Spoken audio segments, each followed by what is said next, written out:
गावे गावे गीत शुद्ध करून या चित्त तुझ व्हावा हे देव तरिया सुलभ उपाव अनेकांची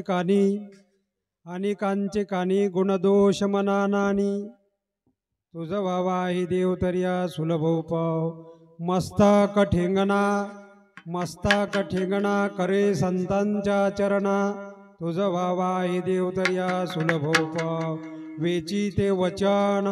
वेची ते वचन जे डेराई समाधान तुझ व्हावा ही देव तरिया सुलभ उपाव तुका म्हणे फार थोडा तरी परोपकार तुझ व्हावा ही देव तरिया सुलभ उपाव विठ्ठल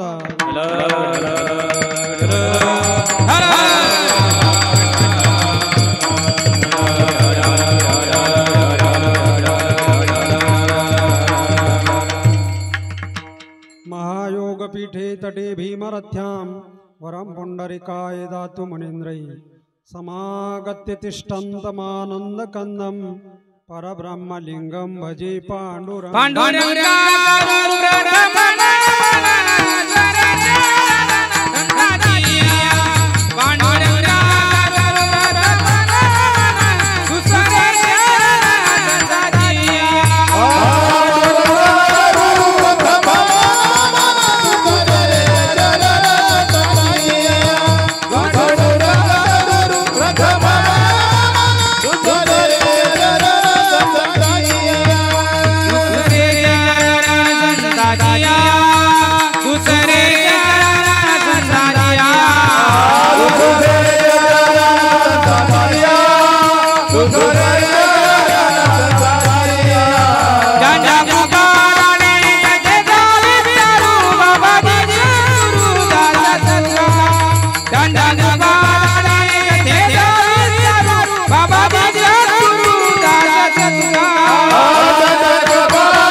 पांडुरंगा करू प्रथम नमन दुसरे चरण संतांचिया त्यांच्या कृपादाने कथेचा विस्तारू बाबाजी सद्गुरु दास तुका किंवा कलावज्ञजी उद्धार अर्थावतारम कलाकांकते ज्योतिकामोदि वक्त्रम कला निशवादा पणोदार दक्षम समाधिस्थमूर्तिं भजे ज्ञानदेवम ओम नमो ज्ञानेश्वरा करुणाकरा दयाळा तुमचा अनुग्रह लाधलो पावन झालो चराचरी प्रस्तुत प्राप्त स्थळी प्राप्त प्रसंगी थोडसा राहू द्या फक्त सेवेकरता निवडलेला अभंग जगद्गुरु जगद्वंद्य महाराष्ट्र भूषण वैराग्याचे मूर्तिमंत पुतळे असणारे जगद्गुरु तुकोबाराय यांचा महाराजांच्या गाथ्यातला आणि नामाचं महत्व सांगणारा अभंग सेवेकरता निवडलेला आहे विठ्ठला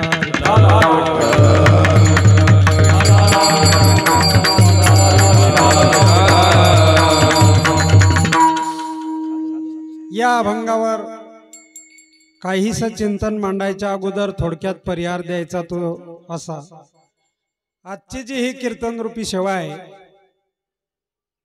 हे आपल्या येथील असणारे सद्ग्रस्त पुरुषोत्तम पांडुरंग वाघमारे यांच्याकडून सालाबाद प्रमाणे होत असलेला हा उत्सव भगवान भोलेनाथाच्या लग्नाचा हा उत्सव आपल्या या पवित्र पावन गावामध्ये आणि जुनाटा शर्यतीचं हिंबाडपंथी असलेलं हे शिवालय आणि त्या निमित्तानं हो घातलेला हा कार्यक्रम आणि त्या निमित्तानं ही माझ्या वाट्याला आलेली सेवा आता सकाळची जी सेवा आहे ती जवळजवळ काल्याचं कीर्तन म्हणूनच राहते पण गावामध्ये सप्ताह सुरू आहे आणि सप्ताह सुरू असल्यामुळे आता काही काला करता येत नाही सप्त्याच्या अगोदर काला करता येईल काय कळसाचं काम झाल्यावर शिवाय काही त्याच्या वरे बांधकाम करता येते काय मग आता सप्ताह चालू असल्यामुळे काल्याचा अभंग न घेताना हा नामपर अशा प्रकरणातला अभंग आपण या ठिकाणी सकाळच्या प्रहारात घेतला पण काही कारणास्तव सकाळचा प्रहारही टळून गेला थोडासा उशीर होईलच आता त्याला इलाज नाही आहे का नाही काही घटना घडल्यामुळे गावामध्ये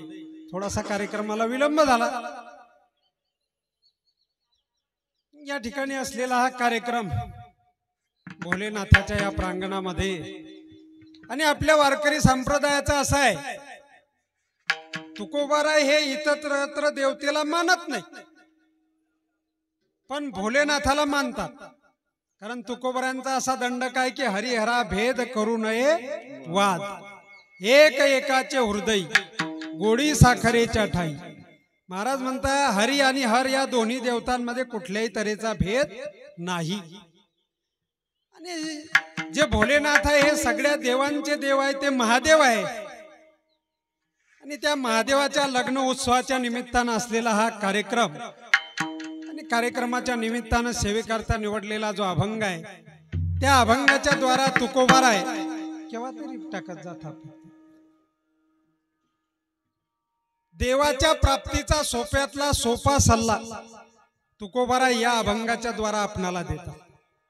देव प्राप्तीचाच नव्हे तर देव होण्याचा सोप्यातला सोपा उपाय तुकोबारायांनी या अभंगाच्या माध्यमातून सांगितलेला आहे. विठाला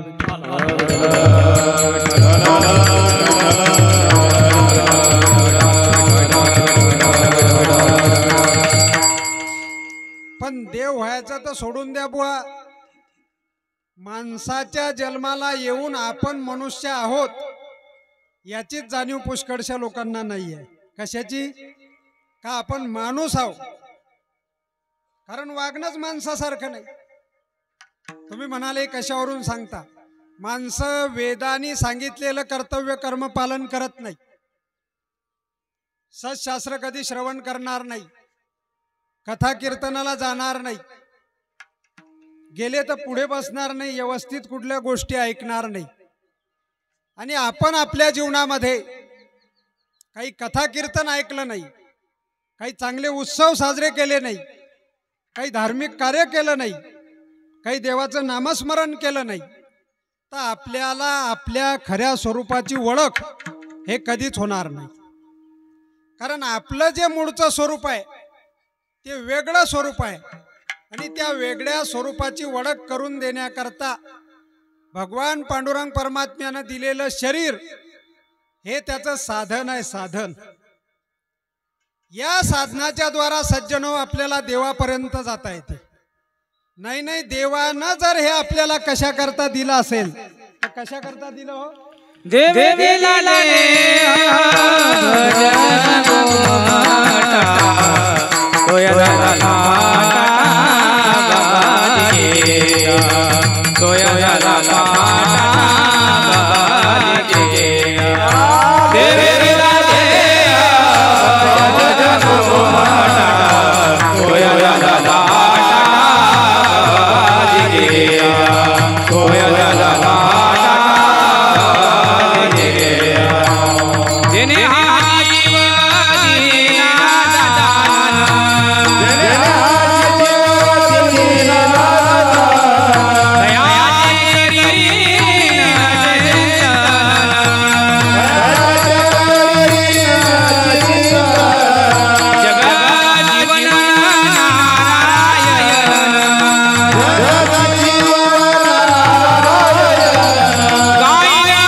जेने हा जीव दिला दान तयाचे करीन चिंतन.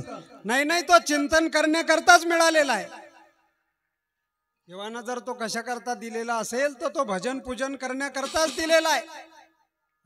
आणि याच देहाला येऊन ह्या सगळ्या गोष्टी करता येतात सज्जन हो. याच देही घडे देवाचे भजन, आणि हे ज्ञान नाही कोठे. इतरत्र दुसऱ्या येवणीला जर प्राप्त झाले, माणसापेक्षा दुसऱ्या येवणी आहे, त्या येवणीत जर तुम्ही गेला तर तिथं भजन करावं लागते का हो? तिथं भजन करण्याची गरज नाही, कीर्तनाला जायची गरज नाही, काही हरिपाठ काकडा करायची गरज आहे का तिथं? नाही. नाही म्हणण्यापेक्षा त्यांच्या ठिकाणी ते ज्ञानच नाही. पशु काय पाप पुण्य जाणती, उत्तम मध्यम भोग भोगी. कधी असं होते काय, गावामध्ये सुंदर माणसांनी सप्ताह साजरा केला आणि 10-20 डुकराईनं पाहिलं आणि त्यानं ठरवलं की हेच काय चांगला करता, याच्यापेक्षा शेतात चांगला करू. करता येईन का त्याला तुमची नासाडी करता येईन, पण हे करता येणार नाही. कधी असं पाहिलं काय की बा इथल्या माणसांनी पंचक्रोशीतल्या आईसाहेब मुक्ताईले पालखी सोहळा नेला आणि 10-20 गाढवाईनं पाहिलं आणि त्यानं ठरवलं की हेच काय पालखी सोहळा नेता, ह्याच्यापेक्षा चांगला पालखी सोहळा आपण नेऊ. हे करता येते का त्यांना? याचं ज्ञान त्यांना नाही आहे. म्हणून हे जर कोणत्या जन्माला येऊन घडत असेल तर याच देही घडे देवाचे भजन. हो, आणि देवाने आपल्याला जर हे कशा करता दिलेलं असेल सज्जन हो, तर हे तेवढ्याच करता दिलेलं आहे. भजन पूजन करून कृतार्थ होण्याकरता दिलेलं आहे. ज्ञानोबा म्हणता, पाहे पा शरीराची या गावा, जया लागी आले गा पांडवा, तो कार्यार्थ अगवा सांडोनिया. ज्ञानोबांनी या शरीराला गाव म्हटलं. व्यवहारातले जे गाव आहे तुमचे आपले ते वेगळे. खामगाव, शेगाव, बुलढाणा, निमकवडा हे वेगळे गाव. पण असे बरेच गाव फिरत फिरत आपण या गावला आलो सज्जन हो. बरं, बहुता दिवसा फेरा आला या नगर. बरेच नगर ठेशन घेत घेत झटके खात खात या ठेशनला पोहोचलो. आणि हे ठेशन म्हणजे एक प्रकारचं जंक्शन ठेशन आहे. हे भुसावळचं ठेशन आहे. माणसाचं शरीर म्हणजे भुसावळच्या ठेशनला जर तुम्ही गेला तर तिथून कुठलीही सुपरफास्ट गाडी सापडते. तिथून इटारसीला जा, चेन्नईला जा, दिल्लीला जा, भोपाळला जा, कुठंही जाता येते. तसं हे बी जंक्शन आहे. इथून कुठं कुठं जाता येते? इंद्रलोक, चंद्रलोक, स्वर्ग, वैकुंठ, कैलास, सत्यलोक. एखादा म्हणला झाला आपल्याला याच्यापैकी कुठंच जायचं नाहीये, त्याच्यासाठी नरकाचं तिकीट ठेलच आहे. त्यानं नाही म्हटलं, फाडायचा प्रयत्न केला तरी नरकाचं तिकीट फाटणारच आहे. पाहे पा शरीराची या गावा, जया लागी आले गा पांडवा. आता जो माणूस ज्या कामाकरता ज्या ठिकाणी गेला त्यानं तेच करायला पाहिजे की नाही हो? का दुसऱ्याच उचापत्या करत बसला पाहिजे? पण माणसं ज्या कामाकरता ज्या ठिकाणी जातात ते करतच नाही बुवा. आता समजा सोयरीक संबंधाचे दिवस आहे, माणसाले पाहुणा म्हणून मुलगी पाहायच्या निमित्तानं कोण्यातरी गावले जायचा प्रसंग येतोच. मग आता ज्या गावले पाहुणा म्हणून गेला, ज्या ठिकाणी ज्या घरी मुलगी पाहायची आहे नीट तिथंच तरफडला पाहिजे की नाही? का अख्ख्या गावभर चहा घेत हिंडला पाहिजे आणि अख्ख्या गावातच हिंडत बसला तर होईन का तो संबंध? मग आपण ज्या कामाकरता आलो तेच केलं पाहिजे का दुसऱ्याच उपाध्या करत बसलं पाहिजे? पण माणसं ज्या कामाकरता जन्माला आले त्याच्याकरता शरीर मिळालं, ते न करताना दुसराच उपद्व्याप करता. विठाला विठाला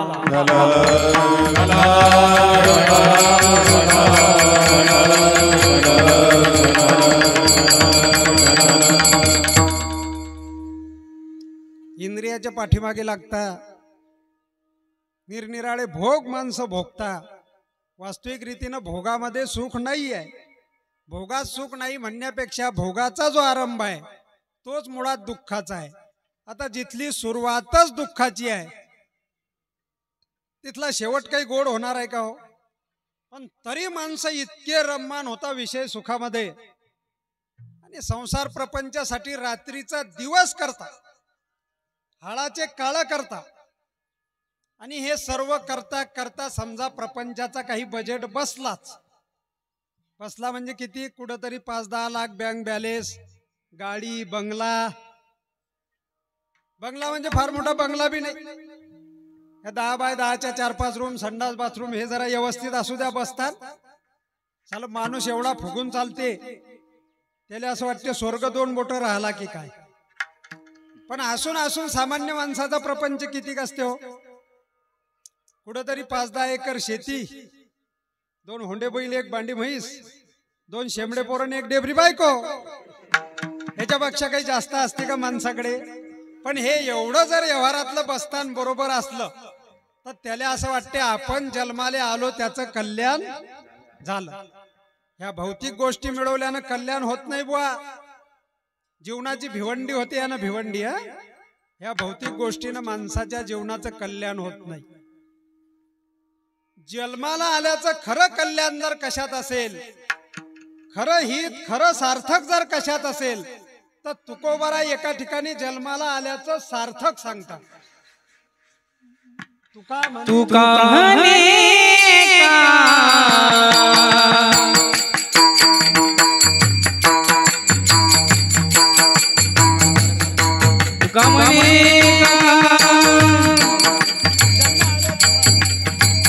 जन्म आले सार्थक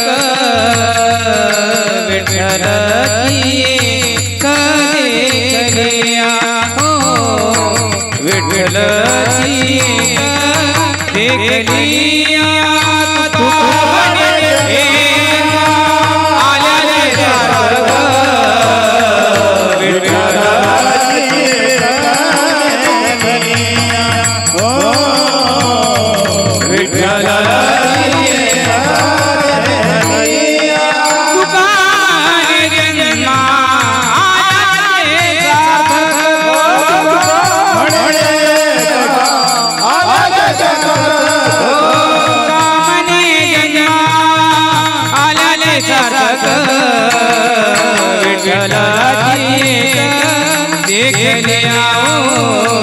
विठ्ठलाची कलिया हो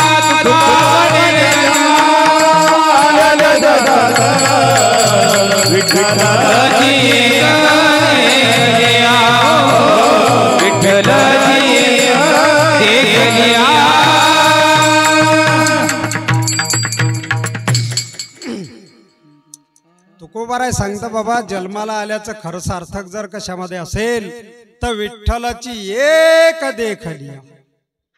जोपर्यंत त्या भगवान परमात्म्याची गाठभेट होत नाही तोपर्यंत जीवनाचं खरं कल्याण होणार नाही. आणि जर या भौतिक गोष्टीनं जीवनाचं कल्याण झालं असतं तर रावणाकडे काही ह्या गोष्टी कमी होत्या हो. रावणाकडे अफाट इस्टेट होती. तुकाराम महाराजांनी एका अभंगामध्ये त्याच्या इस्टेटीची स्वतंत्र यादी दिलेली आहे. महाराज म्हणतात 7 कोटी घरे शुद्ध कांचनाची. 100 नंबरी सोन्याची रावणाकडे 7 कोटी घरं होती. बायका पोरायचा विचार केला तर 1 लाख पोरं, 1.25 लाख नातू आणि 80,000 बायका. म्हणजे आजच्या काळात जर रावण जिवंत असताना तर साला कोण लोकसभेला बी त्याच्या विरोधात अर्ज टाकला नसता, बिनविरोधच निवडून गेला असता. विधानसभेच्या तर 4-5 सीटा त्याच्या एकट्याच्या घरातून निवडून आल्या असत्या. इतकं गबाळ इतकी हडवाय त्याच्या मागे होती एकट्याच्या. पण त्यानं त्याचा बजेट बसला का?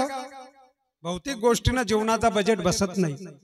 श्रुती सुद्धा ते सांगते की भिद्यंते हृदय ग्रंथी छिद्यंते सर्व संशया क्षीयंते चाष्य कर्मानी तस्मीन दुष्टे परावर. महाराज म्हणता मागील परिहार पुढे नाही शीन झालिया दर्शन एक वेळा. जगद्गुरु तुकोबाराय एक वेळेला जर म्हणता बाबा तुम्हाला त्याचं दर्शन झालं तर अनंत जन्माचा जो तुमच्या पाठीमागे लागलेला सीन भाग आहे तो कुठलाच सीन भाग राहणार नाही. आणि असा कडकडीचा उपदेश जगद्गुरु तुकोबाराय करायचे. आणि तुकाराम महाराजांचा हा उपदेश एका जिज्ञासू साधकानं ऐकला. तुकाराम महाराजांच्या कालखंडामध्ये काही नास्तिक माणसं जरूर होते, पण काही चांगले जिज्ञासू साधकही होते बुवा ऐकणारे. तो काय आपला काळ आहे, आपल्या काळात कशाचे जिज्ञासू साधकान काही. तुमच्याकडे चांगले लोक ऐकणारे, पण आमच्या भागात आपण एक सांगावं तो लोक दुसरंच घेऊन पाहता बुवा. कीर्तनच का लोक शुद्धीवर ऐकता काय? एका कीर्तनात मी असं सांगितलं, म्हटलं बुवा माणसानं वरून वरून शुद्ध होण्यापेक्षा आतून शुद्ध झालं पाहिजे. तो कीर्तन ऐकणारा एवढा हुशार होता. तो घरी गेला. घरी गेल्यावर त्यानं 1 लिटर भर पाणी घेतलं, अर्धा किलो निरमा पावडर घेतली. ते निरमा पावडर चांगली ढवडून काढली त्या पाण्यात आणि ते लिटरभर त्या पावडरचं पाणी ते गारगट गटा गटा गटा गटा पित बसलं. आता ते लिटरभर पाणी पिल्यावर बरी गंमत होईन का हो? 4 दिवस संडासचे डबडे घेऊन पडत होता. 5व्या दिवशी माझ्याकडे आला, म्हणला महाराज बंद करा तुमची कीर्तन. म्हटलं काऊन भाऊ काय झालं? तुमचं ऐकून तर लोक मरतील म्हणे. मग आपण त्याला असं सांगितलं काय? म्हणजे लोक कीर्तन तरी शुद्धीवर ऐकता काय? आणि लोक कीर्तन करायचं ऐकत नाही, याच्यात काय नावाला? लोक कोणाचंच व्यवस्थित ऐकत नाही हो. लोक डॉक्टरचं बी व्यवस्थित ऐकत नाही. एकाची म्हातारी आजारी होती, त्यानं ते म्हातारी डॉक्टरकडे नेली. डॉक्टरनं सांगलं म्हणे भाऊ ह्या म्हातारीले मी देतो हे औषध, घरी गेल्यावर हलवून द्या. हे दोघी भाऊ एवढे डोकेबाज, त्याने म्हातारी घरी आणली. 10 बाय 10च्या खोलीमध्ये हात घातली म्हातारी. हातून कवाड लावून घेतलं. एकानं तिचे हात धरले आणि एकानं पाय धरले. जा हलवायला सुरुवात केली. हलवून हलवून हलवून ते म्हातारी मेली तेव्हा सोडली ते ना. म्हणजे लोक डॉक्टरचं तरी व्यवस्थित ऐकता काय? मग आपलं ऐकत नाही, याच्यात काय नवल आहे?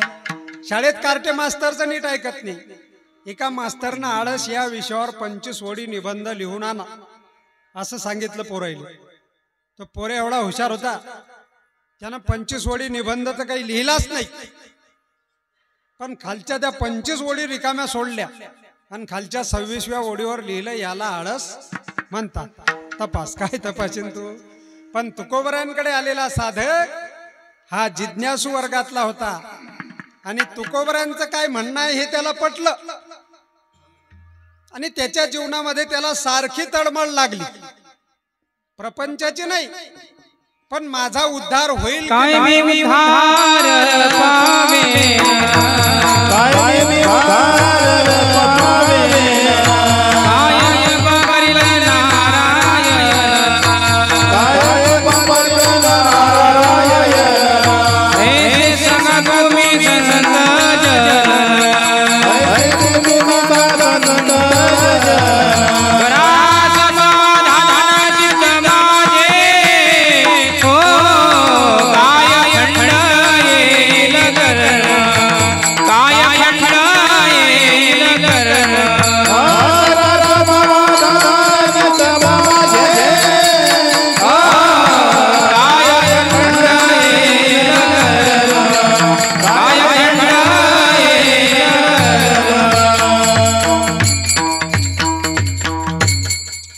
सारखी रात्रंदिवस तो साधक चिंता करायला लागला. कशाची? प्रपंचाची नाही. अवकाळी पाऊस येईल काय, काही नुकसान होईल काय, काही शेतात नासाडी, याची चिंता नाही. काय मी उद्धार पावेल, काय कृपा करील नारायण, ऐसे तुम्ही सांगा संत जन, करा समाधान चित्त माझे. अशी सारखी तडमड त्याच्या चित्ताला लागली. पण त्याने ठरवलं की तडमड करून काही फायदा होणार नाही. आणि म्हणून आपण देवप्राप्तीचा काय उपाय तो तुकोबरायांना विचारू. म्हणून तो जिज्ञासू साधक थेट तुकोबरायांकडे आला आणि तुकोबरायांनी त्याच्या चेहऱ्याकडे पाहिलं. तुकोबराय काही सामान्य नव्हते. वैराग्याचे मूर्ती मंद पुतळे म्हणजे तुकोबराय. तुकोबरायांनी त्याच्या चेहऱ्यावर पाहिल्या पाहिल्या ओळखलं. आणि त्यांनी तुकोबरायांनी त्याला विचारलं की का रे बाबा इतका नाराज दिसतो, इतका उदास दिसतो, इतका चिंताक्रांत दिसतो, काय जीवनामध्ये तुझ्या दुःख आहे? का तू नाराज झाला? काय उदासी तुझ्या जीवनामध्ये आहे? त्यावेळेला तो साधक सांगायला लागला, महाराज काही कापसाचं पीक चांगलं आलं नाही म्हणून मी नाराज झालो, अशातला काही भाग नाही. किंवा केळीला कमी भाव मिळतो म्हणून माझी नाराजी आहे, असंही काही नाही आहे. संसार प्रपंचात काही उन्ह आहे, त्याच्याकरता मी तुमच्याकडे ते गाऱ्हाणं घेऊन आलो नाहीये. पण माझ्या मनामध्ये एकच हेतू आहे, एवढा पूर्वा मनीचा हेत पंढरी नाथ भेटवा, मग मी तुमच्यानं सोडी चरणा करीन काया कुरवंडी. त्याच्या या तडमडीवरून तुकोबरायांच्या लक्षामध्ये आलं की अरे याला देवाच्या प्राप्तीची तीव्र इच्छा आहे, पण देव भेटावा इतकी याची तयारी नाही आहे. आणि आपण अशा जिज्ञासू वर्गातल्या साधकाला जर देवाच्या प्राप्तीचा काही कठीण उपाय सांगितला तर तो याला जमणार नाही. म्हणून आपल्याकडे आलेल्या साधकाला जगद्गुरु तुकोबराय देवाच्या प्राप्तीचा सोप्यातला सोपा सल्ला देता ते अभंगाचं पहिलं चरण.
अभंगाच्या पहिल्या चरणामध्ये तुकोबराय सांगता आपल्याकडे आलेल्या साधकाला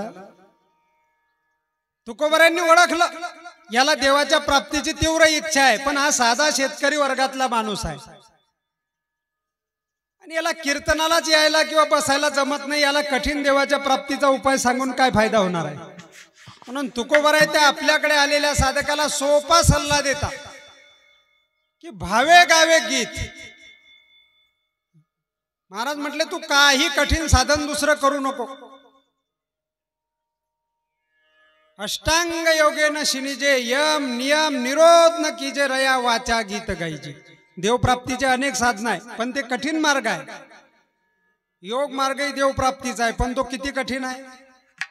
म्हणून महाराज म्हटले काही तू रामदेव बाबाचं टीव्हीत पाहू नको तसंही करू नको. घेशीन टंगड मोडून फुकाचं आहे की नाही. योग मार्ग देवप्राप्ती आहे. आता काही लोक ते देवप्राप्तीसाठी करत नाही ते रामदेव बाबाचं. हे 100 वर्ष वाचले पाहिजे, चांगले धन धाकड राहिले पाहिजे त्याच्याकरता करतात. पण महाराज म्हटले दुसरा मार्ग तू काही करूच नको. भावे गावे गीत, पण गीत याचा अर्थ असा होतो की गाणं.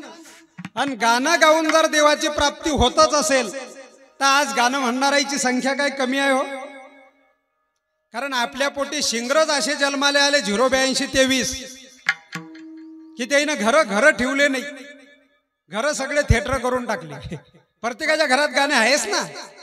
प्रत्येकाच्या घरात ते साधन आहे. टीव्ही आहे, डिश टीव्ही आहे, सीडी प्लेअर आहे, मोबाईल आहे, गाणेच गाणे. पूर्वीच्या काळामध्ये कोणाच्याही घरात गाणं नव्हतं, सिनेमा नव्हता, काही नव्हतं. कुठं पाहायचाही झाला तर कोणा गावले जावं लागत होतं आहे की नाही. आता कोणाचंच घर रिकामं नाही त्याच्या वाचून गाणेच गाणे आहे. आमच्या मुक्ताईनगर तालुक्यात काही आदिवासी वस्त्या आहे पहाडामध्ये. मी त्या वस्तीवर जाऊन पाहिलं एक दिवस हे साधनं आहे की नाही. तिथेही प्रत्येकाच्या घरात हे साधनं आहेच. तिथं तर मी एकाच्या घरात पाहिलं ते टीव्ही ठेल टेबल नव्हता. त्यानं ते बादलीवर टीव्ही ठेल होती आणि त्या बादली खाली कोंबडी घालेल होती. विनोदाचा भाग सोडून द्या पण प्रत्येकाकडे हे साधनं आहेत म्हणजे गाणे आहेत. पण एवढे जरी रात्रंदिवस यांच्याकडे हे गाणे असले तरी असल्या या गाण्यांनी देवाची प्राप्ती होते का हो. देवप्राप्तीसाठी हे गाणे नाही बुवा. देवप्राप्तीसाठी महाराजांनी गाणे सांगितलेले आहे पण ते वासुदेव प्रकरणामध्ये सांगितलेले आहे. रामकृष्ण गीती गात टाळ चिपडिया वाजवी छंद आपुलिया नाचत नीज घेऊन फिरती गा. किंवा सुखे सेऊ ब्रह्मानंदा गाऊ राम नाम सदा. त्यावेळेला तो साधक म्हणायला लागला महाराज तुमचं म्हणणं बरोबर आहे पण माझ्याकरता ते गाण्याकरता तबला नाही, पेटी नाही, सतार नाही, सारंगी नाही, कुठलं वाद्य नाही. महाराज म्हटले नसू दे. नसलं तर काय फरक पडला. आपल्या वारकरी संप्रदायात एरी ते साधनं चालतही नाही. पेटी तबला वगैरे ही साधनं नाही आहे आपली. आपले साधनं जर कोणते असतील तर हे साधनं आहे. महाराज म्हणतात लावणी मृदंग श्रुती टाळ घोष सेऊ ब्रह्म रस आवडी. सदा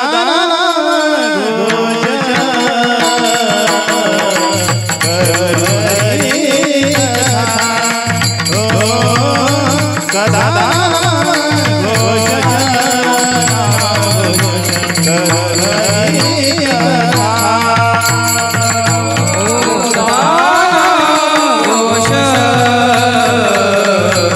करू हरी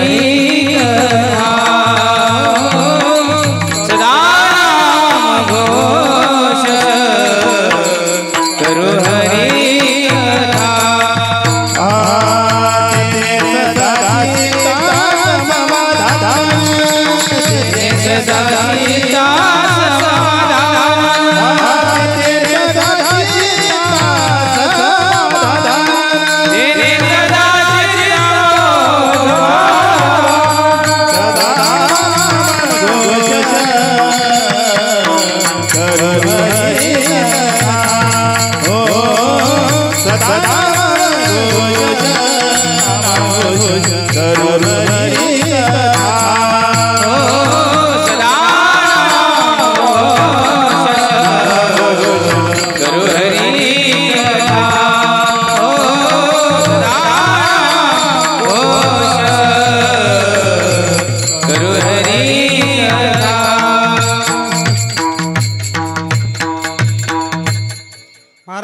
सदा नाम घोष करू हरिकथा आणि तेने सदा चित्ता समाधान.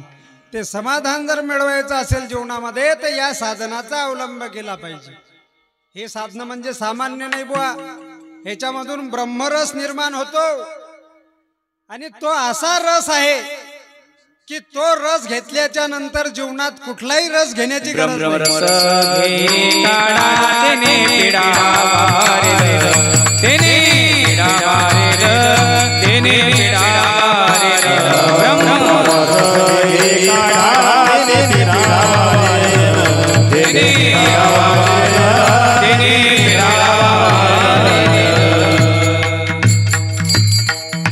महाराज म्हणता ब्रह्मरस घेई काढान तेने पिढा वारेल. आपल्या पाठीमागे लागलेली जी पिढा आहे ती या रसानं जाते. एखादा म्हणत असेल की नाही माया मागे काही पिढा नाही, मी माया सगळा चांगला आहे. काही चांगला नाही, तू माणसाले जन्माले आला त्या अर्थी पिढा आहे. आणि ते पिढा जर घालवायची असेल तर या साधनाचा अवलंब केला पाहिजे, आहे की नाही. म्हणून महाराज म्हणता लावोनी मृदंग श्रुती टाळ घोषण सेऊ ब्रह्म रस आवडीने. पण कदाचित हेही साधना तुला मिळत नसतील तर कर टाळी बोला नाम, हातानं टाळीन मुखानं नामस्मरण. मग आता असा कोणता बाणबहारा माणूस जन्माले आला की देवानं त्याला 2 हात बी दिले नाही म्हणून आहे का कोणी नमुना? नाही हो, तो काय बिचारा गरीब माणूस आहे, त्याला हातच दिले नाही देवानं. आणि मग काय टाळी वाजवीन तो, आहे की नाही. हातानं टाळीन मुखानं काय केलं पाहिजे? नामस्मरण केलं पाहिजे. अहो ज्या बालगोपालांनी भगवान श्रीकृष्णाची प्राप्ती केली त्यांच्याकडे काय साधनं होते हो? दगडाचे टाळ कोण त्यांचा नाद, गीती गाता छंद ताल नाही. बरं का, परमार्थिक क्षेत्रामध्ये तालासुराची अत्यंत जरुरी आहे. पण महाराज त्या साधकाला सांगता की बाबा तुला जर येत नसेल तर नये जरी तुझं मधुर उत्तर, नाही दिदला सुस्वर, नाही तया विन भुकेला विठ्ठल, येईल तैसा बोल राम कृष्ण. माझ्या बोबडिया बोला, माझ्या बोबडिया बोला,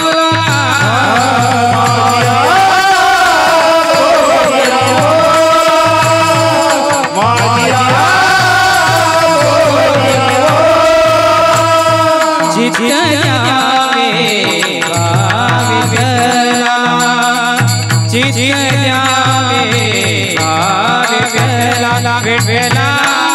विठ्ठला विठ्ठला माझ्या बोबडिया बोला, माझ्या बोबडिया बोला.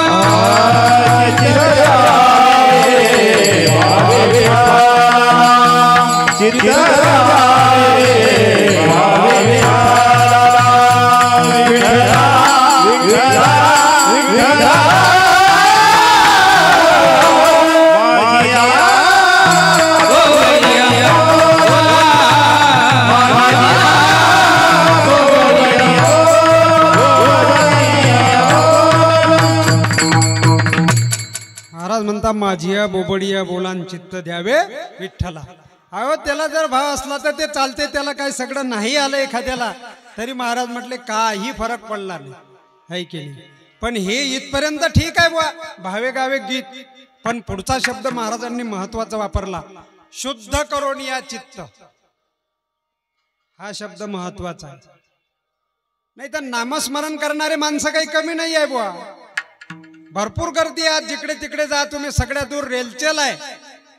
कुठल्या तीर्थावर जरी गेले तर गर्दी माहित नाही.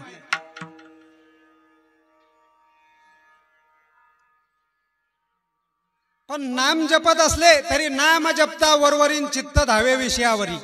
कैसे होत आहे स्मरण, स्मरणा माझी विस्मरण, आहे की नाही. रामनाम जपनान पराया मालापना. त्या मुलाला आवराव एवढा गोंधळ नको असते कीर्तन. ठला विठाला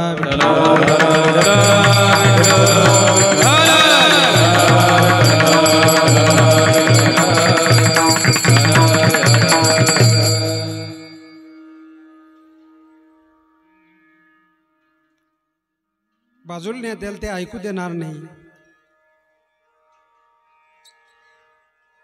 राम नाम जपना आणि पराया माल आपना. काही फायदा आहे का त्याचा? परमार्थिक क्षेत्रात दोन साधन आहे बुवा, एक बाह्य साधन आहे आणि दुसरं अंतरंग साधन आहे. बाह्य साधन कोणतं आहे हो? पांढरे कपडे घालणं, माळ मुद्रा गंध लावणं, भगवे कपडे घालणं, दाढी जटा वाढवणं, हे काय आहे? बाह्य साधन आहे. बाह्य साधना असू नये असं नाही, असले पाहिजे. तुळशीची माळ घातलीच पाहिजे, गंध लावलाच पाहिजे, पांढरे कपडे घातलेच पाहिजे. पण एवढ्यावर ते जमणार नाही. मग या वेशामध्ये एखादा चोरही हे कपडे घालून येईल, आहे की नाही. माऊलीचा पालखी सोहळा जातो की नाही आळंदी ते पंढरपूर, त्या वारीमध्ये काही लुटारू चोर असतात, ते या ड्रेसमध्ये येतात.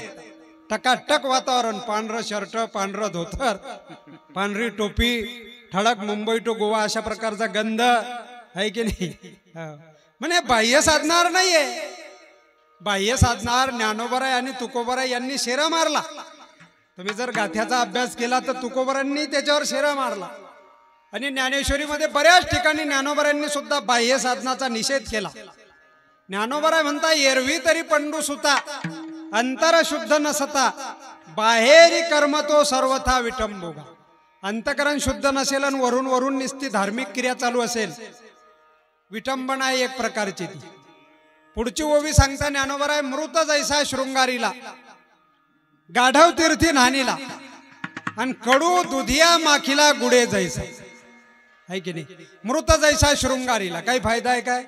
आमच्याकडे एक माणूस फार दुसऱ्याच्या माना मोडू मोडू त्यानं 200-400 एकर इस्टेट कमवली आणि मग ते मेलं. 4-5 पोरं दिले, हे एकाही पोऱ्यानं त्याची व्यवस्था केली नाही. आणि मग ते श्रीमंत असल्यावर त्याने काय केलं, मेल्यावर त्याला सजवला, गावातून त्याची मोठी मिरवणूक वाजत गाजत. काही फायदा आहे का आता त्या गोष्टीचा? मृत जैसा शृंगारीला. बरं नुसता शृंगारच नाही, तेरवीच्या दिवशी अख्ख्या गावाला बुंदीची पंगत. तेरवीच्या दिवशी फोटो बी एवढा टाईट राहते आमच्याकडे म्हाताऱ्याचा, फार फेटा बांधून आणि चष्मा लावून टकाटक म्हातार. आणि त्या दिवशी म्हणजे कीर्तनाचा कार्यक्रम, हा भडभुंजा मोठा, मग त्याला बुक्का लावतो, हार घालतो. काही फायदा आहे का आता? ते म्हातारा त्या चष्म्यातून टकटक पाहते त्या बुंदीकडे. त्याचा अर्थ नशीन कळला तुम्हाला. म्हातारा म्हणते, फकड्या हो, जीवनभर मला बाशा भाकरी भेटू दिल्या नाही, अरे माझ्या देखत अख्ख्या गावाले बुंदी जेऊ घालता. म्हातारा म्हणला, नाही आम्हाला शेलेन पौर्णिमेला तुमच्या बोकांडी बसेन तर काय झाली. विनोदाचा भाग सोडून द्या, पण मृत जैसा शृंगारीला. काय फायदा हो त्याचा आता? गाढव तीर्थी न्हाणीला.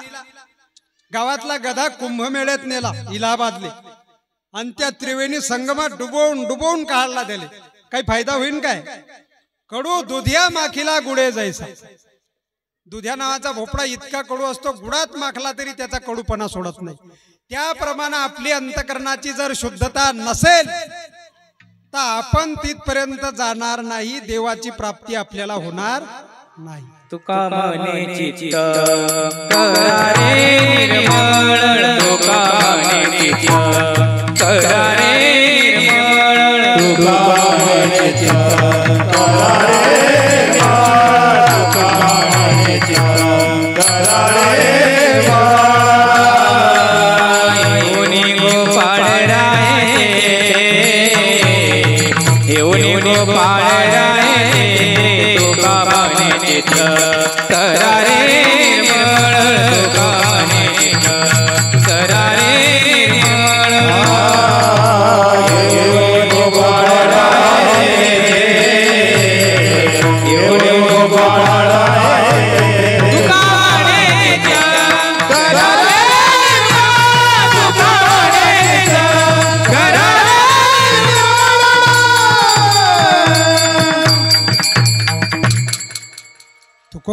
म्हणतात तुका म्हणे चित्त करारे निर्मळ येऊन गोपाळ गोपाळ त्या ठिकाणी येऊन राहील, पण हे सगळं निर्मळ झालं पाहिजे.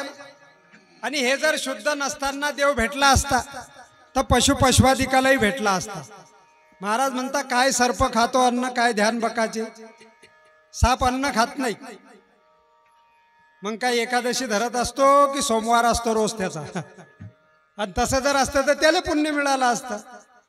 नाही. बगडे महाराज नदीच्या किनाऱ्यावर बसता एकाच पायावर, असं वाटते केवढा मोठा तपस्वी महात्मा बसलाय आणि केवढा नाही, पण त्याच्या ध्यानाचा विषय वेगळा राहतो. सुसर मगर हे पाण्यात गंगेत राहतात, अंतरीचा भाव वेगळा आहे. आणि भगवान पांडुरंग परमात्मा असा आहे की तो अंतकरणातली गोडी घेतो बुवा. हा, अंतरीची घेतो गोडी आणि पाहे जोडी भावाची, त्याला अंतकरणामधला भाव लागतो तेव्हा तो मिळत असतो, असा मिळत नाही तो.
महाराज म्हणतात थोर प्रेमाचा भुकेला हाची दुष्काळ थयाला.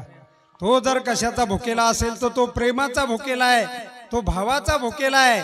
त्याला जर वश करायचा असेल तर भाव लागतो, भाव असा तो मिळत नाही बुवा. भाव नसेल तर देव तसा प्राप्त होणार नाहीये. आणि भावाच्या व्यतिरिक्त झाला असता तर तो पशुपशवादिकांनाही मिळाला असता, आहे की नाही.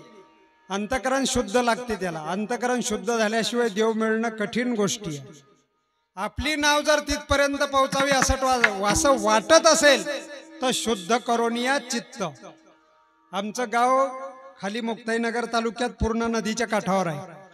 आणि पूर्वीच्या काळामध्ये असे नदीवर काही पूल नव्हते फारसे, म्हणून इकडच्या गावचे लोक तिकडच्या गावले जाताना कशाने जात होते, नावीनं. मग असेच उन्हाळ्याचे दिवस होते आणि ते नाव संध्याकाळची वेळ तो साखरदाण खालून बांधेल होता. 2 गांजा पेल माणसं आली रात्री 8 वाजता आणि त्या नावमध्ये ते बसले. आता गांजा पेल म्हणजे ते बी भांबायलाच गिराईक, तेच का शुद्धीवर. त्या नावीत बसले, त्याने खालून साखरदाण काही पाहिला नाही. आवल्या हाकाल्याला सुरुवात केली, आवल्या हाकाल्याला सुरुवात केली तर ते नाव काय होय, फक्त थोडीशी कशी पुढे जाय, मागे पुढे मागे जा चालला बुवा. त्याचा खेळ घामाघूम झाले. उन्हाळ्याचे दिवस होते, कपडे काढले ते आणि कपडे काढून आवल्या हाकालल्या. पुरी रातभर आवल्या हाकाल्यात गेलं त्याचं. सकाळी तांबडं फुट्यात आलं. तो दुसरा त्याला म्हणे, हो राम्या, रातभर आवल्या हाकालल्या म्हणे आपण, पण आपली नाव कुठे आहे, काठावरच आहे. इकडे बी तसंच आहे. जीवनभर परमार्थ केला, कीर्तन केले, काय भागवत सांगले, काय वाटेल त्या गोष्टी केल्या, पण अंतकरणाची शुद्धता नसेल ना तर आपली नाव नुसती अशी झटके खाईल मागे पुढे, पण तिथपर्यंत जाणार नाही. आणि नाव जर तिथपर्यंत जावी असं वाटत असेल तर भावे गावे गीत, पण शुद्ध करून या चित्त. परमार्थिक क्षेत्रामध्ये चित्त महत्वाचं आहे बुवा. ते शुद्ध झालं पाहिजे. आणि चित्त जर शुद्ध झालं तर ते स्थिर होते, आणि स्थिर झालं तर देवाची प्राप्ती होते. पण इतकं बिलिंदर आहे, स्थिर होणं कठीण आहे. आता एवढे सगळे तुम्ही माझ्यासमोर येऊन बसलात खरे, पण मनानं चित्तानं इथंच असताना असं काही सांगता येते का? काही सांगता येत नाही. आता एवढ्या या लोकांमधला एखादा कुठे दिल्ली मुंबई हिंडून यायला असला पाहिजे आणि त्याला बसल्या बसल्या मुंबईच्या जीव चौपाटीची आठवण झाली पाहिजे. एका सेकंदात आपलं मन तिथं घेऊन जाते. इतकं चंचल आहे. बहुत चंचल चपड जाता येता न लगे वेळ. आमच्या गावात एक माणूस कीर्तनाला येच ना, पण बडच सांगून सवरून यायला लागला तर त्याचं लक्ष काही कीर्तनात लागे ना. म्हटलं गाव आता तुम्ही कीर्तनात येताय, फार चांगली गोष्ट आहे, एकादशी करता, वारीला जाता, कीर्तनात येता, पण कीर्तनात काही तुमचं लक्ष लागत नाही, काय भानगड आहे? म्हणे नाही महाराज, काही भानगड नाही तशी. नाही म्हटलं घरी काही विसरले का कीर्तनात येताना? म्हणे नाही. म्हटलं चाब्या म्हणे सोबतच आणलाय. म्हटलं मग कुलूप? म्हणे लावेलाय. म्हटलं अशी पक्की गॅरंटी म्हणून झटके मारून नाही पाहिल काय? म्हणे मग एक सोडून 2 झटके मारेलाय, कुलूप पक्क लागेलाय म्हणे, त्याची काही चिंता नाही. म्हटलं मग तुमचं लक्ष का लागत नाही कीर्तनात? म्हणे महाराज त्याचं असं झालं, इथं आल्यावर एक आठवत नाही. म्हटलं काय आठवत नाही? म्हणे ते कुलूप तर लायलाय, झटकेही मारेलाय, पण ते कुलूप साखळी लावल्यावर कुलूप लायलाय की बिना साखळीचं लायलाय हेच आठवत नाही म्हणे. अशी भानगड असली तर बसा वाटेन काय, आहे की नाही? म्हणून महाराज म्हणतात ते स्थिर झालं पाहिजे, स्थिर झालं की ते शुद्ध होईल. म्हणून भावे गावे गीत पण शुद्ध करोनिया चित्त. पहिल्या चरणावर नामस्मरणावर तुकोबारांनी भर दिला खरा, पण साधक नामस्मरण पंथानं जाताना काही धोक्याच्या जागा आहे, आणि त्या धोक्याच्या जागांपैकी तुकोबारा या अभंगामध्ये धोक्याची सूचना दर्शवतात. त्या अभंगाचं 3रं चरण.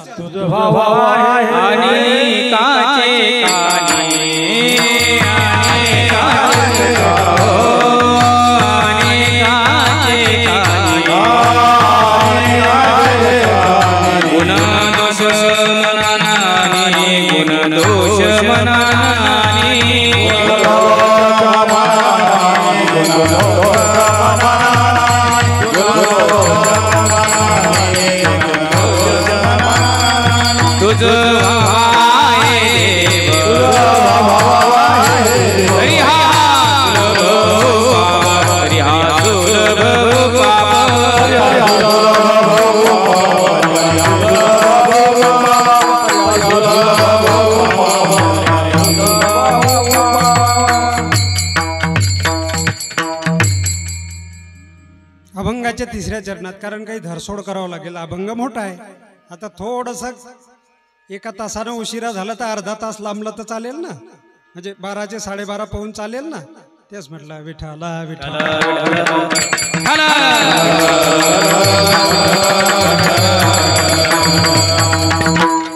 अभंगाच्या 3ऱ्या चरणात महाराज म्हणता बाबा तुला सावध व्हायचं आहे काय? मग हे धोक्याची सूचना आहे. कोणती हो?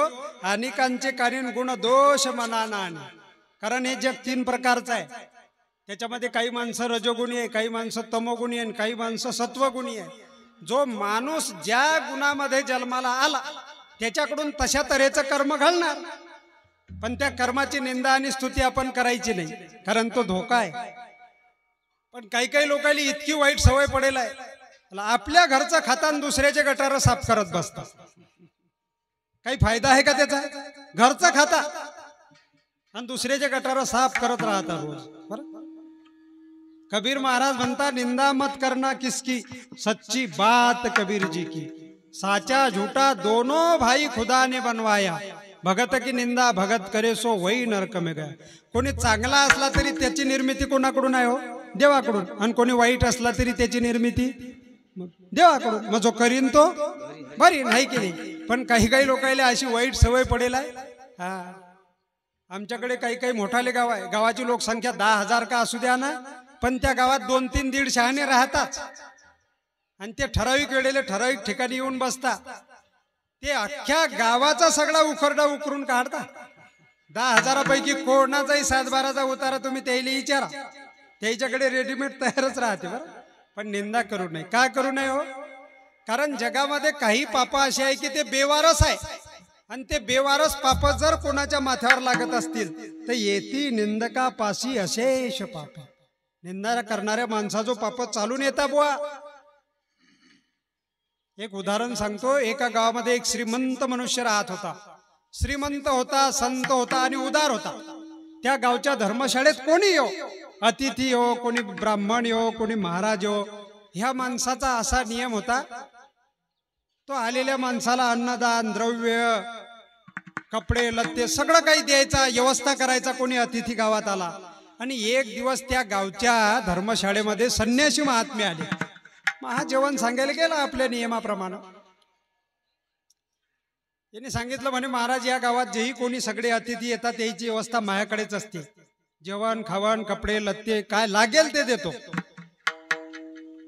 त्या महात्म्यांनी सांगितलं हे बघ मी पांढऱ्या कपड्यामधला साधू नाही म्हणे, मी संन्यासी माणूस आहे, माझे जेवणाचे नियम कडक आहे, तुला जमत असेल तर सांग अन्यथा सांगू नको. त्याने सांगितलं म्हणे ठीक आहे, काय नियम आहे तुमचे म्हणे. माझे नियम असे आहे मी एकच दार वाढून घेतो, डबल घेत नाही, आणि तेवढाच नैवेद्य देवाले दाखवला की तेवढाच भक्षण करतो, याच्यात जर काही गडबड होत असेल तर आपल्याला सांगू नको. तो म्हणे महाराज काहीच कठीण नियम नाही तुमची, आणि आपल्या घरचं वातावरण टकाटक आहे म्हणे, घरी 50 लाखाचा बंगला आहे, मार्बल स्टाईल आहे, सगळं दनादन आहे, घरची मंडळी बी चांगली आहे म्हणे. नाही तर कुठे कुठे असा योग येते बुवा, माणूस फार उदार राहतो पण घरची 14 जानेवारी इतकी खतरनाक राहते. 14 जानेवारी समजते ना, संक्रांत. आमच्या गावाकडे एका गावला असंच झालं होतं, दर साल सप्ताह साजरा होय त्या गावात, आणि त्या गावात एक भाविक माणूस होता बिचारा. तो सप्ताह सुरू झाला की ते कीर्तनकार बुवासाहेब भागवतकार टाळकरी माळकरी आपल्या घरी न्यायचा, चहा पाणी नाश्ता. ते बाई म्हणे झाला आपला मालक काय येड्यासारखं करते म्हणे, उठला की कोणी बुवाले याले घरी घेऊन येते म्हणे, चहा पाणी नाश्ता अमुकन ढमुक, येले एखाद्याले आणूच दे म्हणे, याची सोयच पाहिजे म्हणे. आता आमच्या सारखे जायल होते केव्हा तरी टाकायचं, आमच्या सारखे जायल होते,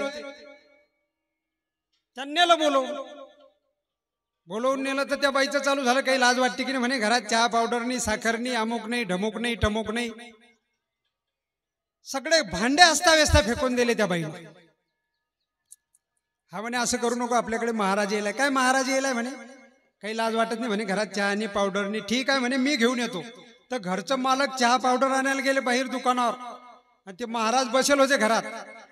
ते बाई घरात गेली, ते बाई त्या महाराजला म्हणे भाऊ याच्या सपाट्यात तू एकटाच सापडला का म्हणे. म्हणे काऊन मावशी काय झालं. अरे हा पुरा डोक्यात जायला म्हणे, हा रोज असे महाराज बोलवून आणते म्हणे, आणि ते पाय म्हणे एका कोपऱ्यात चराट आहे म्हणे, एका कोपऱ्यात मुसा आहे म्हणे. हा त्या चराटानं जाम बांधते म्हणे, त्याला मुसायानं बारीक ठेचून काढते म्हणे, आणि तुला कशाला याच्या नादी लागला. मग म्हणे मी काय करू मावशी, निघ म्हणे तू काही थांबू नको. ते महाराज निघाले आपले. थोड्या वेळानं ते घरचे महाशय घरी आले. का म्हणे महाराज कुठे, असा हापम्याड महाराज कोणी घराला आणते म्हणे. म्हणे काऊन काय झालं. म्हणे तो बुवा म्हणे की मला ते चराट पाहिजे आणि ते मुसाई पाहिजे. काय बावरट आहे म्हणे तू, साधूची इच्छा झाली तर देऊन टाकायला पाहिजे म्हणे. आता ते महाराज गेलते गावाच्या बाहेर अर्धा 1 किलोमीटर. यानं एका हातात चराट एका हातात मुसोय. हा बुवा त्या बुवाच्या पाठीमागे. यानं दुरून आवाज मारला महाराज महाराज. त्या बुवानं मागे पलटून पाहिलं. तो बुवा म्हणे अरे ते मावशी सांगे तेच कराय म्हणे, त्याला याच्या सपाट्यात सापडलो तर आता जानशी मारून टाकेल. विनोदाचा भाग सोडून द्या, हे काही सगळ्या ठिकाणी नसते. पण ज्याच्याकडे ते महात्मे आले त्यांनी ते ताट वाढलं, रांगोळी काढली, त्या संन्याशाला जेवायला बोलवलं, आणि ते संन्याशाने ताटाला पाणी फिरवलं. पाणी फिरवल्याच्या नंतर एक घास तोंडात घेणार एवढ्यात त्या ताटात दिसल्या उंदराच्या लेंड्या सगळ्या. ते क्रोधायमान झाले. मूर्ख आहे म्हणे, ते निपित्रिक होशील असा शाप देऊन टाकला. शाप दिल्याच्या नंतर पूर्ण जेवण झालं. जेवण झाल्यावर त्या माणसानं पाय धरले. म्हणे बाबा असा शाप देऊ नका म्हणे, याच्यातून तू मुक्त होशील, पण 1 महिनाभर लोकांनी तुझी निंदा केली पाहिजे. आता हा सज्जन माणूस, याची निंदा कोण करणार. त्याचा मुनिमजी हुशार होता. तो गावात गेला, 2 वेश्या घेऊन आला. दोघीला म्हणे दोघी साईडला बसवायचं आणि तू मध्ये बसायचं आणि रोज 1 फेरा मारून यायचा. आता अशा अवस्थेत चांगला माणूस हिंडायला लागल्यावर लोक चांगलं म्हणणार आहे काय, का त्याची पूजा करणार आहे गावातले लोक. लोकांचं चालू झालं. आज लोक तर लय कीर्तनामध्ये जात होता. आज लोक तर लय टाळ वाजवले, टाळ फोडले. आज लोक तर लय वाऱ्या केल्या. आता कुठे लाज इकली त्यांना. असं चालू झालं, असं चालू झालं. सगळ्या गावात निंदाच निंदा. 29 दिवस झाले बुवा. त्याचं पाप सगळं धुयात आलं. शेवटचा दिवस उजाडला. पाप उरलं फक्त 2 घेमेले. किती. आणि फिरत फिरत रथ येशीजवळ आला. येशीजवळ त्याचाच एक मित्र राहत होता. त्याच्या मित्राच्या घरची बाई केर कचरा फेकायला आली. त्या बाईनं ते पाहिलं. ते बाई म्हणे घरातलं सोंग आणि हे रथातलं सोंग तर एकाच मंडळातले आहे म्हणे, येले दाखवू दे म्हणे हा कसा फिरतो. ते बाई घरात गेली. म्हणे तुमचा मित्र पहा कसा बाया घेऊन फिरतो. तो म्हणे जाऊ दे, मला काय करायचं आहे त्याचं तो पाहिजे. नाही नाही म्हणे, पण एकदा या तर खरी, आणि तो काही ये ना. ती बाई आडदांड होती बा, त्या बाईने त्याचं मनगट धरून त्याला फरफटत बाहेर आणलं.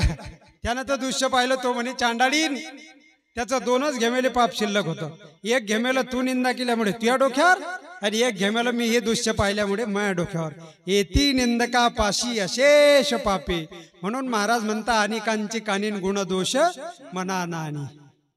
तो साधक म्हटला, महाराज मी एवढ्यावर होईल काय, माझं काम मी देव होईल काय. महाराज म्हटले एवढ्यावर जमणार नाही, तुला साधू संतांकडे जावं लागेल आणि त्यांच्या चरणावर नतमस्तक व्हावं लागेल. अभंगाचं 4थं चरण.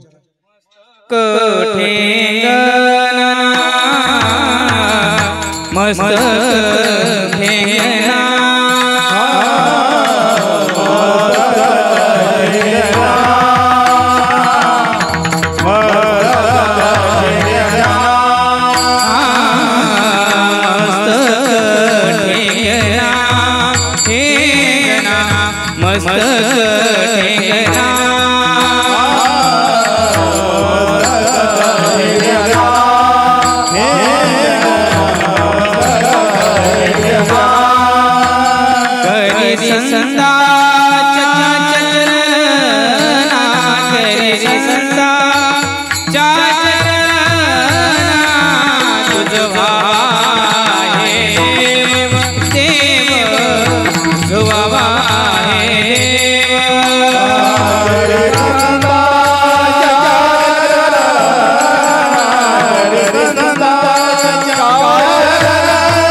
ठेंगना देव व्हायचा आहे काय, तर मस्तक ठेकणान करी संतांच्या चरणा. आपल्या वारकरी संप्रदायाचा असा नियम आहे. आपल्या संप्रदायाचा जो दंडवत आहे हा साष्टांग दंडवत आहे. बरं, श्री संताचे माथा चरणावरील साष्टांग हे करी दंडवत. पण आज काळ बदलला, हे कलियुग आहे. कलियुग म्हणजे एक प्रकारचा उन्हाळा आहे. उन्हाळ्यात मोकाट वाटा पडतात, तसं मोकाट झालं सगळं आडरान. त्याच्यामुळे ह्या गोष्टी संपल्या. साष्टांग दंडवत घालायला कोण रिकामा आहे एवढं. आपला दंडवत कसा आला माहिती आहे काय, ते दंडवत तर साष्टांग घालायचं सोडून द्या, पण मधल्या काळात लोक जे 2 हात जोडून रामराम करत होते तेही कोणी करत नाही आता. रामराम सोडून द्या, लोक आम्हाला जे हरी करतात ते एका हाताने नीट बी करत नाही. हातावर बी वारं गेलं की काय असं वाटते. आपल्या लोकांचा दंडवत कसा आला, नवीन लग्न झाल्या सोनबाई घराला येते. घराला आली की काही दिवसांनी तिला माहेरले जायचा प्रसंग येतो. माहेरले जायचा प्रसंग आला रे आला की तिले सासू सासऱ्याच्या पाया पडायचा प्रसंग येतो. सासूच्या आणि सासऱ्याच्या पाया पडताना सोनबाई काही फार साष्टांग दंडवत घालते का, ते दुरूनच येतो, मामाजीने येतो, आताबाई करते आहे की नाही. लग्नात पहा तुम्ही, बऱ्याच सून वायरेला पाया पडणं पडते ना. त्या सासवाईच्या पाया पडताना पोरी नुसत्या नवीन पदर झाडत चालतात. सासूच्या पायाला धक्का बी लागू देत नाही. नुसता धक्का लागला तर बाई करण लागल्यासारखं मागे कुत्ते 3.5.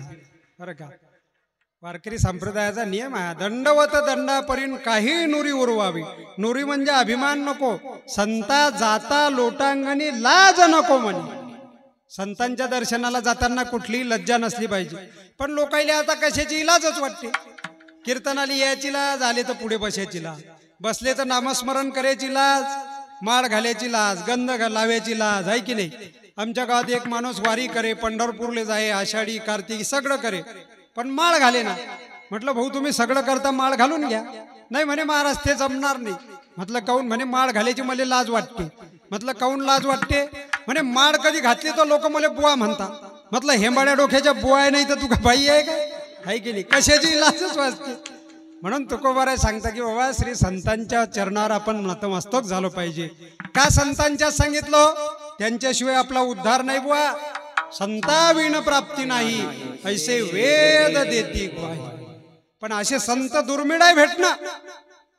हे बाकीचे भडभुंजे बरेच भेटतील, पण खऱ्या ओरिजिनल संतांची जीवनामध्ये भेट होणं एवढी सोपी गोष्ट नाही. बरं, चंद्रामृत सुखे सेववेल, असता जाता रवी धरवेल, बाह्य हेळा सागर तरवेल, परी त्या साधूची भेटी न होईल का.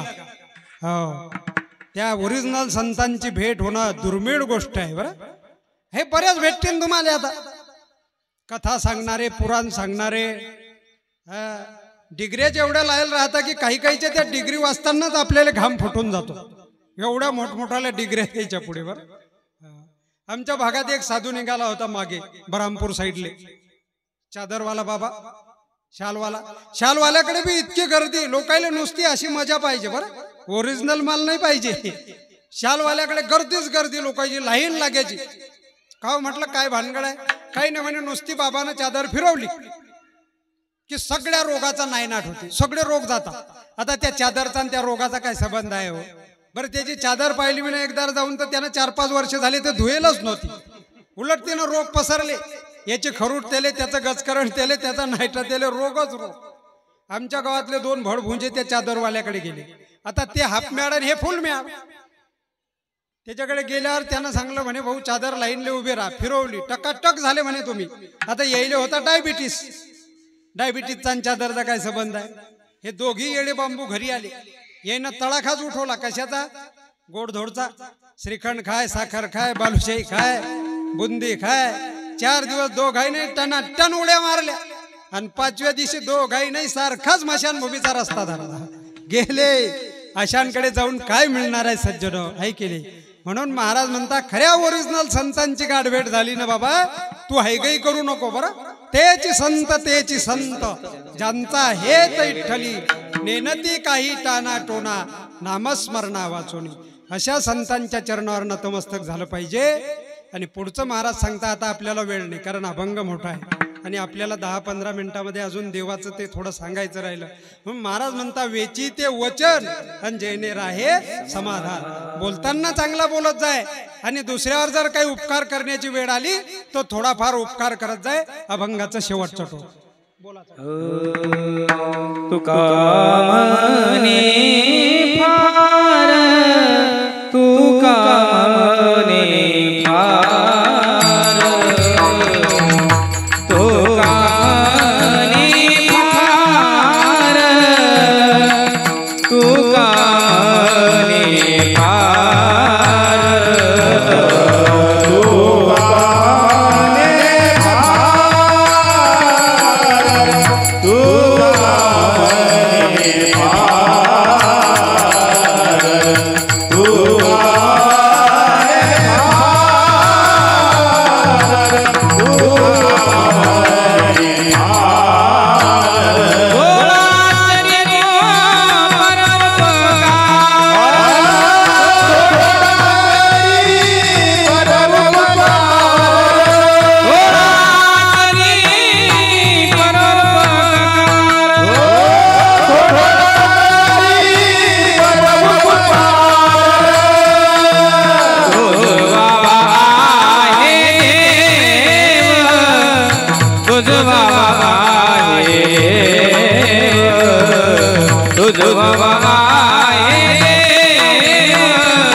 शेवटच्या चरणामध्ये महाराज सांगता की तुका म्हणे फार आणि थोडा तरी परोपकार. यथामती यथावकाश या अभंगाचा धावता भावार्थ सांगण्याचा प्रयत्न केला.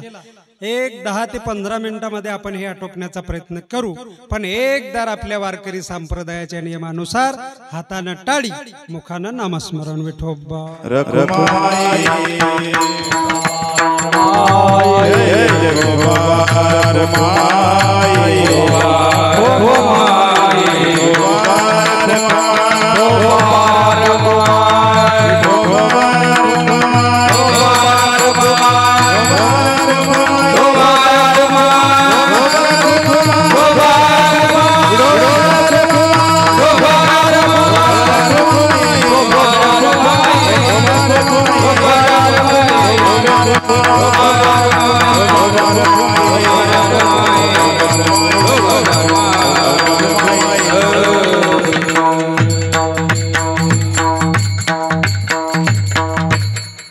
शेवटच्या चरणात महाराज सांगता की तुका म्हणे फार थोडा तरी परोपकार.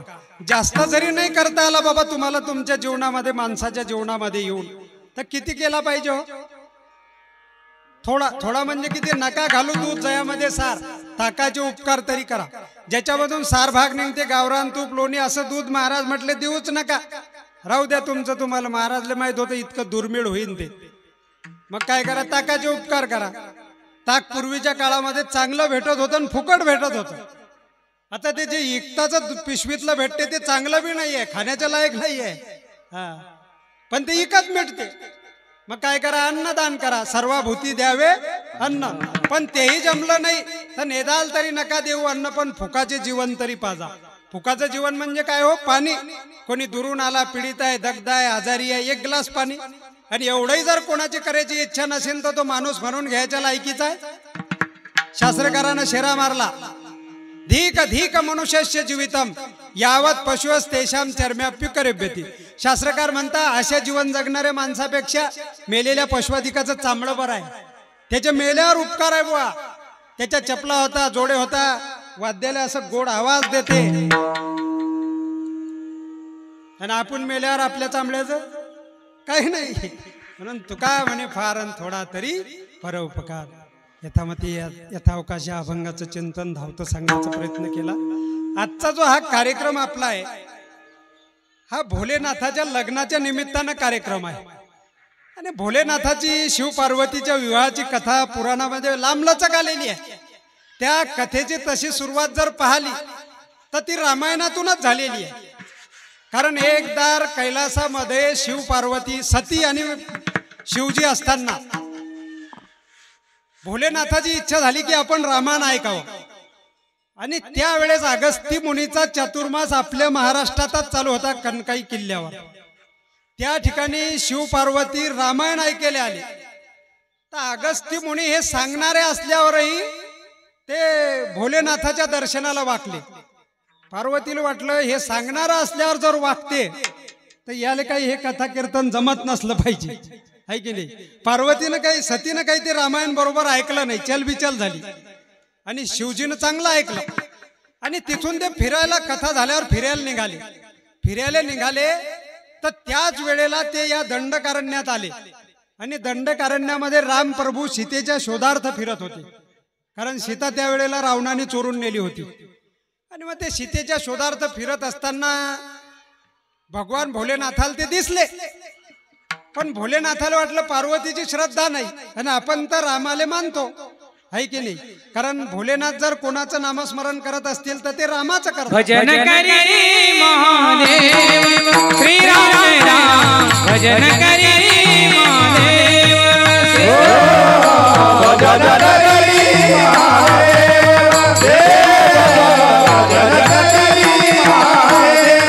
श्री राम राम, भजन करी महादेव श्री राम राम, भजन करी महादेव श्री राम भजन करी भजन करी ओ राम जी सदा शिव, राम जी सदा शिव, श्री राम राम, भजन करी महादेव श्री राम राम, भजन करी महादेव भजन करी भजन करी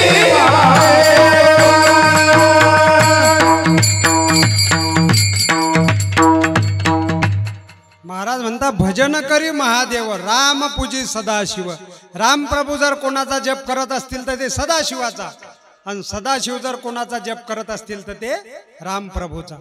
पण राम प्रभू दिसल्यावर दर्शन घ्या वाटलं, पण घरची बाईची श्रद्धा नाही राम प्रभूवर. त्याच्यामुळे बऱ्याचं चालत नाही बुवा तिथं, हे आजच नाही, आहे की नाही. बरेच माणसं तिथं घाबरता. आणि भोलेनाथाला वाटलं जाऊ द्या, भोलेनाथांनी टाळलं. पण भोलेनाथाचं आतून चिंतन चालू होतं रामप्रभूचं. आणि ते पार्वतीनं ऐकलं. पार्वती म्हणे काय तुम्ही त्याचं चिंतन करता, आणि तो बायकोसाठी हिंडून राहिला म्हणे. झाडायला मिठ्या मारते आणि बाई विचारते. बरंच काही भगवंतानं ऐकून घेतलं. शंकर भगवान. पण भगवान म्हणले तू असं काही करू नको, तुला लागलं तर परीक्षा घेऊन पाय.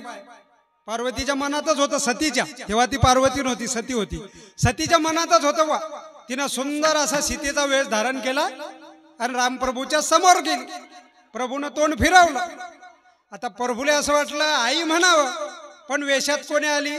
सीतेच्या आई बी म्हणता येत नाही, आई की नाही, मोठा प्रश्न पडला.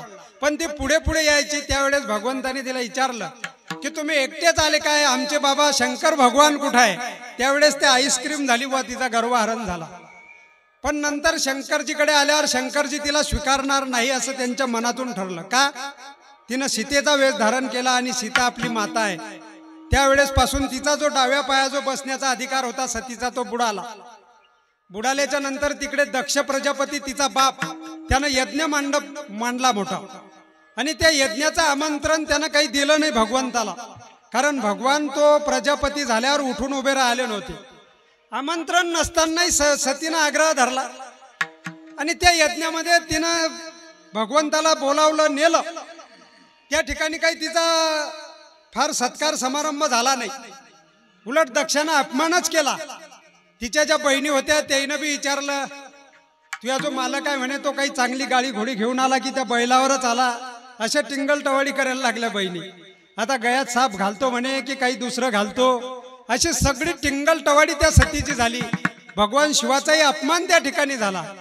आणि एवढा मोठा घोर अपमान असताना सतीला काही बरोबर वाटलं नाही, म्हणून तिनं त्या यज्ञ कुंडामध्ये उडी मारली आणि आपलं जीवन त्या ठिकाणी संपवलं. भगवान शंकराला सती संपल्यामुळे क्रोध आला, वीरभद्र निर्माण झाला आणि वीरभद्रानं सगळा नायनाट लावून टाकला. पण तीच सती पुढच्या जन्मात पार्वती झाली. ती हिमालयाची आणि मैना यायची मुलगी. आणि त्या पार्वतीनं पुन्हा भगवानच मिळाले पाहिजे याच्यासाठी इतकी खडतर तपश्चर्या केली बुवा की काही वर्ष. थोडं राहिलं हो, गोंधळ करू नका 5 मिनिटासाठी. ठाला विठाला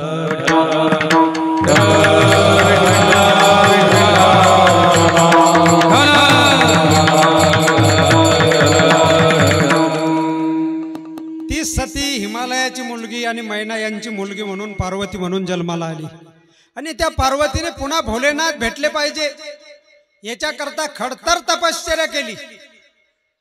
काही वर्ष एका एका बेलाच्या पानावर तपश्चर्या केली, काही वर्ष उपवासी राहून तपश्चर्या केली.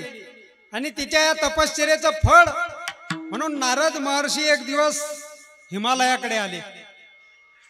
आणि नारदाला हिमालयाने विचारलं की बाबा माझी मुलगी आता उपवर झाली, हिचं कसं काय? त्याने सांगितलं, हे बघा तिचं एकदम चांगलं आहे, चांगलं होणार आहे, तिला मुलगा चांगला मिळणार आहे. हिमालयाने विचारलं, चांगला म्हणजे कसा मिळणार आहे? काही ग्रॅज्युएट झालेला मिळणार आहे का? काही त्याला सरकारी नोकरी आहे का? नोकरी असली तर त्याच्याकडे काही 10-20 एकर कुठंतरी आहे का? असं हिमालयानं चौकशी केली नारदाकडे. नारद म्हणे, नाही बाबा तसं काही तो BA BCom MA झालेला नाही, नोकरीवर नाही आहे. हिला मालक मिळेल, पण तो असा मिळेल की त्याचं काळीवर शेत नाही, पांढरीवर घर नाही. त्याच्या आई वडिलाचाही पत्ता नाही, त्याला आई नाही बापही नाही. एवढंच नाही तर त्याला अंगावर घालायला कपडाही लागत नाही, असा वर हिला मिळेल. ती हिमालयाला काही कळलं नाही, पण दुरून पार्वतीनं ऐकलं आणि तिच्या मनात आनंद झाला की काहीवर घर नाही, पांढरीवर शेत नाही, असा कोण असेल तर तोच आहे ज्याच्या आई वडिलाचा पत्ता नाही. मला सांगा, आजपर्यंत भगवान रामाचे आई वडील तुम्हाला सांगता येतील, भगवान श्रीकृष्णाचे आई वडील तुम्हाला सांगता येतील, आहे की नाही? पण तुम्हाला जर कोणी यदा कदाचित विचारलं की भगवान भोलेनाथाचे आई वडील कोण आहे सांगा, सांगता येईल काय? कोणी शास्त्री पंडित विद्वानाला? आणि मग पार्वतीच्या असं लक्षामध्ये आलं की फार चांगली गोष्ट आहे बाबा, आई वडील नसणारा तोच जर याही जन्मात मिळत असेल तर भाग्याची गोष्ट आहे. आणि इकडे भोलेनाथ सती जडून भस्म झाल्यामुळे त्या दिवसापासून बैरागी झाली आणि ते समाधीस्थ बसले. पण देवाईनं असा विचार केला की भगवान जर समाधीस्थ राहिले तर लग्न होणार नाही, आणि शंकराचं लग्न जर झालं नाही तर तारकासुराचा वध होणार नाही. तारकासुर हा दैत्य इतका माजला होता आणि त्याचा वध कोणाकडून होणार होता? तो शंकर पार्वतीच्या पोटी मुलगा जन्माला येईन त्याच्याकडून वध होणार होता. म्हणून सगळे देवाईनं कामदेवाला विनंती केली आणि तो काम भोलेनाथाच्या अंतकरणामध्ये शिरला आणि त्या कामानं त्याला जागृती आली. जागी झाल्याबरोबर तिसरा डोळा शंकरानं उघडला आणि तो काम जाडून टाकला. बुवा त्याची बायको पाया पडली की देवा असं करू नका. ठीक आहे म्हणे, हा राहील पण याला शरीर राहणार नाही.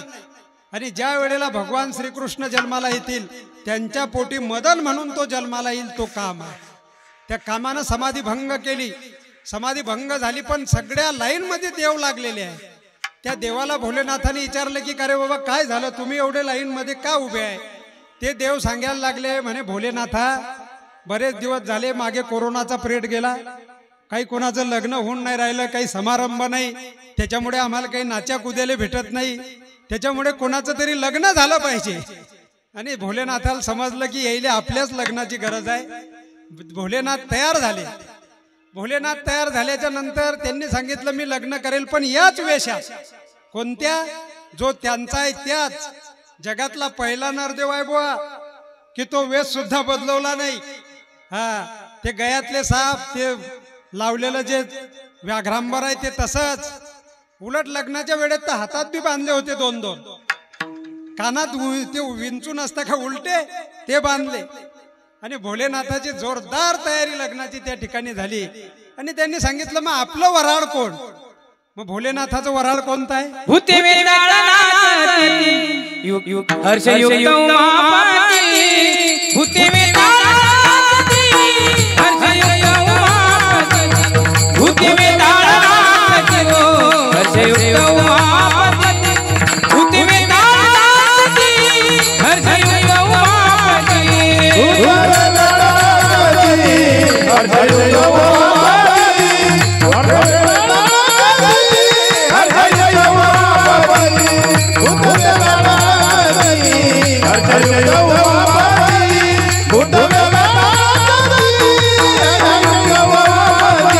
भूते ताळनाचती हर्षयुक्त उमापती, भूते वेताळनाचती हर्षयुक्त उमापती, भूते वेताळनाचती हर्षयुक्त उमापती, भूते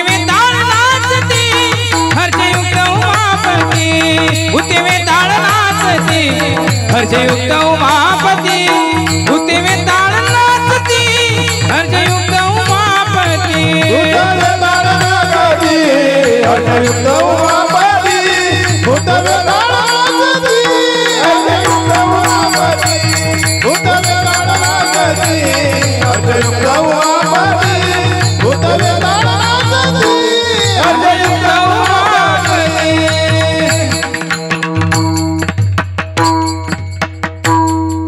हे देवाचं वऱ्हाड आहे. भूते वेताळे नाचती हर्षयुक्त उमापती. हो, त्या योगी राजाला जर कशाचा आनंद होत असेल तर ते भूत वेताळ ते मशानातले बोलवले त्याने सगळे गावगावचे. कारण त्या ठिकाणी लग्नाची तयारी झाली तर देवाजवळ थोडशेकच होते. त्याने विनंती केली की देवा आपला समाज कमी आहे. देवानं सांगलं काही काळजी करू नका, गावोगावात मशानभूमी आहे, आपला समाज काही कमी नाही. आणि त्या मशानातले सगळेचे सगळे बोलावले ते आणि सगळे जमा झाले ते भूते वेताळे. आणि त्याच्यामध्ये शंकर भगवान, त्याच्या मागे ते लांडगेच समजा एक प्रकारचे देवाचे आहे की नाही. आणि तो नरदेव पार्वतीनं मान्य केला. आजची पार्वती असती ना अशा वेशातला नरदेव मान्य केला असता काय? पण आईसाहेब पार्वतींनी आणि सगळे देव देवता त्यांच्या लग्नाला आणि मोठ्या थाटामाटामध्ये ते लग्न झालं.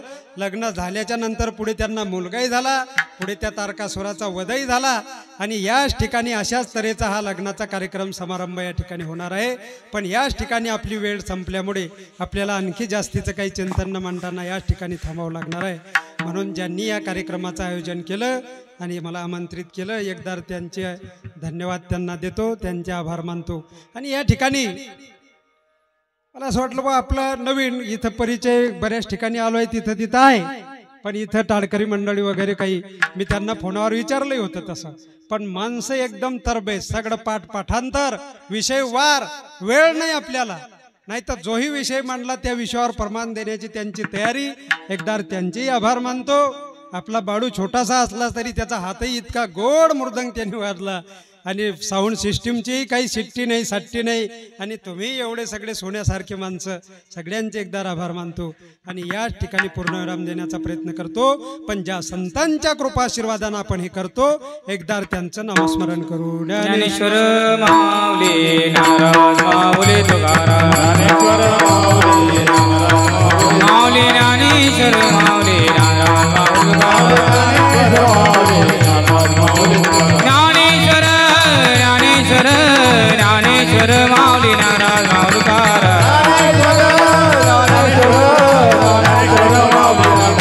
माऊली ज्ञानेश्वर माऊली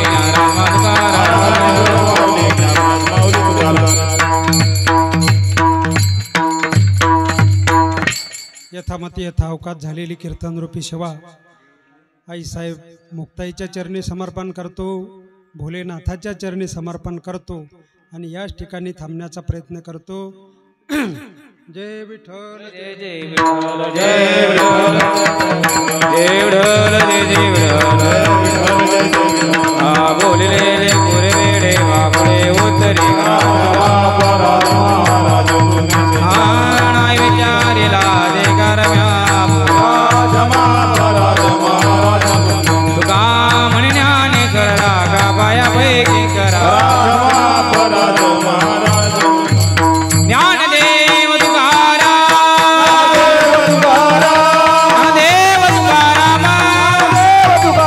ज्ञानदेव तुकाराम तुकाराम तुकाराम कुंडली अवतार श्री ज्ञानदेव तुकाराम पंढरनाथ भगवान की जय भोलेनाथ भगवान